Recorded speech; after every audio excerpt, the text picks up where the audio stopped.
So there are three phones here. One of them is the Tecno Pop 8, the second one is the Infinix Smart 8, and the last one is the Itel A70.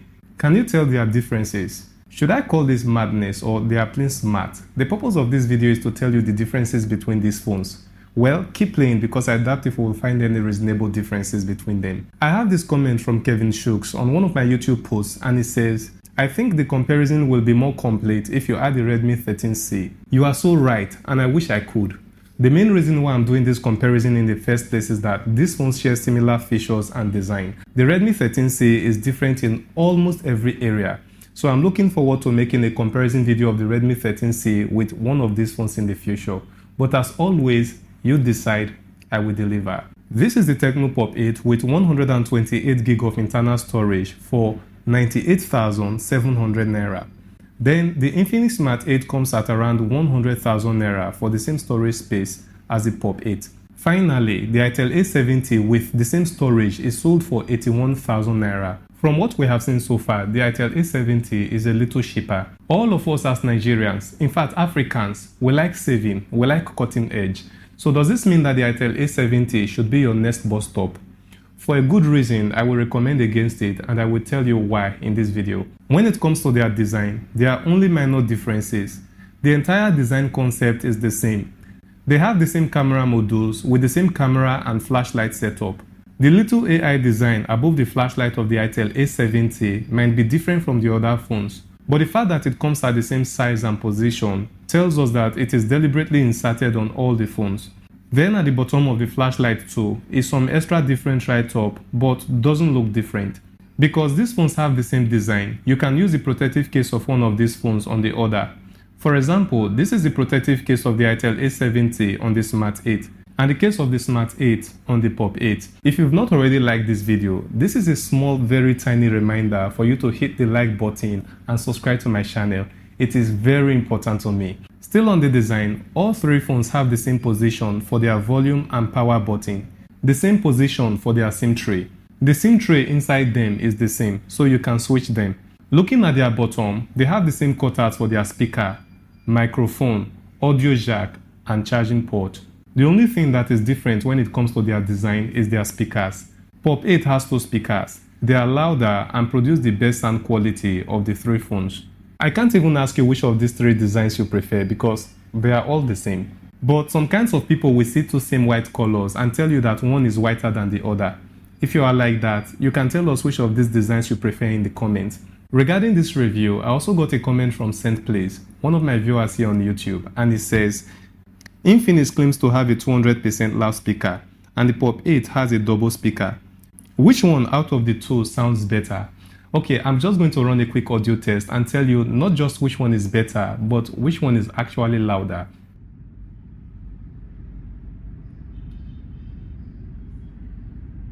The Redmi 13C is different from what I was expecting. It just beats my imagination. I think the budget phone I recommended the most within the past few months is the Redmi 12C. Now, I like being honest. Despite the fact that the 12C has so many features, I tell people that that phone is very ugly. Not anymore. We've got a better upgrade. There are a lot of improvements made to the device. Unlike the 12C, it has a Type-C charging port and not a micro USB. It supports 18 watts charging, despite that you only get a 10 watts charger on the box. So you might need to get. The Redmi 13C is different from what I was expecting. It just beats my imagination. I think the budget phone I recommended the most within the past few months is the Redmi 12C. Now, I like being honest. Despite the fact that the 12C has so many features, I tell people that that phone is very ugly. From the test, I found that the Pop 8, which is this guy right here, has a better audio sound and is actually louder. You might not notice this, but once I increase the volume of the Smart 8 beyond 100%, the audio goes rogue. You may not even be able to understand what is coming out of the speaker. If you keep their volume at 100%, Pop 8 is louder. Another advantage of the Pop 8 over the Smart 8 is that you still hear good sound, no matter how you position the phone because of the double speaker setup. The main reason why I said earlier that considering the Itel A70 may not be in your best interest, despite that it is the cheapest of the three phones, is the processor. This is interesting because Divine Ezewungo, one of my viewers, had asked me to identify the phone with the fastest processor. It turned out that the A70 has a Unisoc T603 processor, which is a little less in performance in comparison with the T606 of the other two devices. The difference might not sound big, but what it means is that the Itel A70 might have some performance issues in places where these other phones will strive. To put things straightforward, the Tecno Pop 8 and the Infinix Smart 8, they have the same processor. No one is faster or better than the other, and their processor is better and faster than the processor of the Itel A70. The only major difference between these phones so far is their processor, and frankly speaking, the gap between their processor is still small. The Itel A70 has its own advantage though. The 120Hz touch sampling rate is a big deal for gamers. So in terms of gaming, the A70 might not load games as fast as the other phones, but after loading a game, especially a first-person shooting game, the screen has the potential to respond to gaming actions faster than the Pop 8 and the Smart 8. I don't know the touch sampling rate of the other phones, but there is no way they will have up to 120Hz touch sampling rate just like the Itel A70 and not be prominently advertised.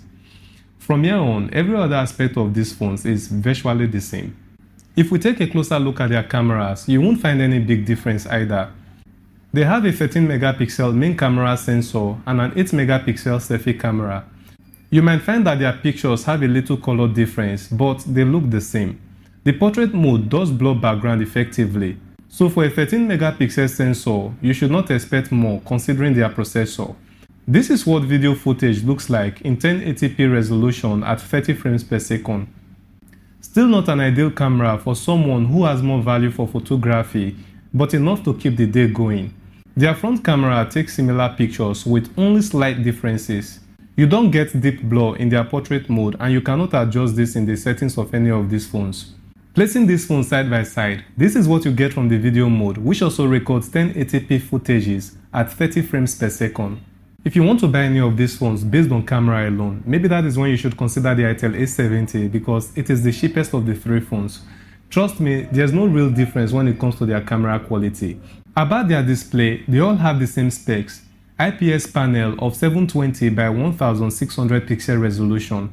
All these phones also have the dynamic bar feature with about 500 nits peak display brightness.